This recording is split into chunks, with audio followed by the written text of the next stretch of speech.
بسم اللہ الرحمن الرحیم۔ السلام علیکم ورحمۃ اللہ وبرکاتہ۔ ناظرین، آج کی اس ویڈیو میں آپ کو ایسا واقعہ بتایا جائے گا جس سے آپ کی روح کانپ جائے گی۔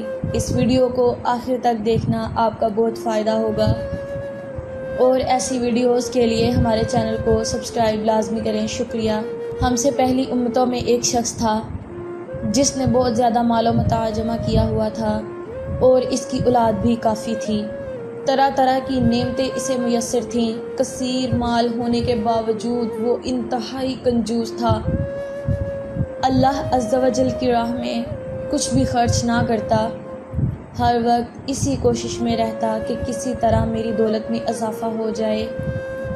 جب وہ بہت زیادہ مال جمع کر چکا تو اپنے آپ سے کہنے لگا، اب تو میں خوب عیش و عشرت کی زندگی گزاروں گا۔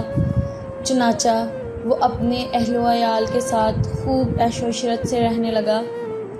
بہت سے خدام ہر وقت ہاتھ باندھے اس کے حکم کے منتظر رہتے۔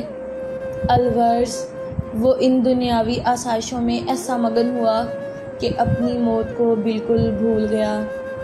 ایک دن ملک الموت حضرت سیدنا عزرائیل علیہ السلام ایک فقیر کی صورت میں اس کے گھر آئے اور دروازہ کھٹکھٹایا۔ غلام فوراً دروازے کی طرف دوڑے اور جیسے ہی دروازہ کھولا تو سامنے ایک فقیر کو پایا۔ اس سے پوچھا، تو یہاں کس لیے آیا ہے؟ ملک الموت علیہ السلام نے جواب دیا، جاؤ اپنے مالک کو باہر بھیجو، مجھے اسی سے کام ہے۔ خادموں نے جھوٹ بولتے ہوئے کہا، وہ تو تیرے ہی جیسے کسی فقیر کی مدد کرنے باہر گئے ہیں۔ حضرت سیدنا ملک الموت علیہ السلام یہ سن کر وہاں سے چلے گئے۔ کچھ دیر بعد دوبارہ آئے اور دروازہ کھٹکھٹایا۔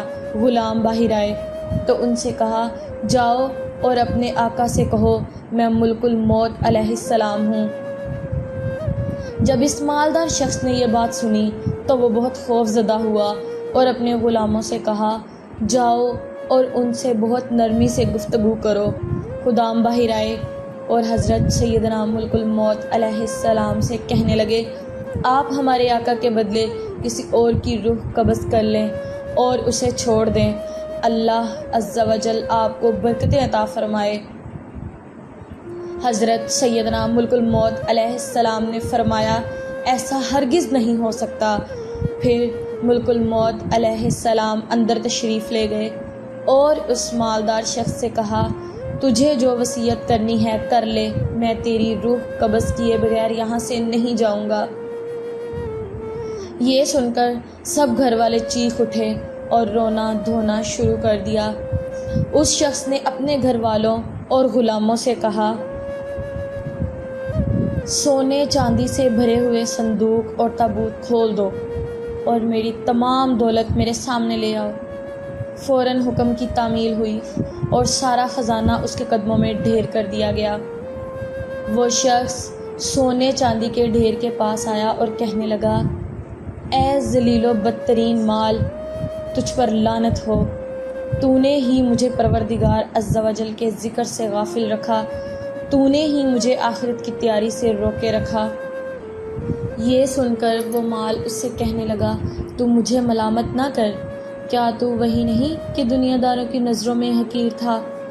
میں نے تیری عزت بڑھائی، میری ہی وجہ سے تیری رسائی بادشاہوں کے دربار تک ہوئی، ورنہ غریب و نیک لوگ تو وہاں تک پہنچ ہی نہیں سکتے۔ میری ہی وجہ سے تیرا نکاح شہزادیوں اور امیر زادیوں سے ہوا، ورنہ غریب لوگ ان سے کہاں شادی کر سکتے ہیں۔ اب یہ تو تیری بدبختی ہے کہ تو نے مجھے شیطانی کاموں میں خرچ کیا۔ اگر تو مجھے اللہ عز و جل کے کاموں میں خرچ کرتا تو یہ ذلت اور رسوائی تیرا مقدر نہ بنتی۔ کیا میں نے تجھ سے کہا تھا کہ تو مجھے نیک کاموں میں خرچ نہ کر؟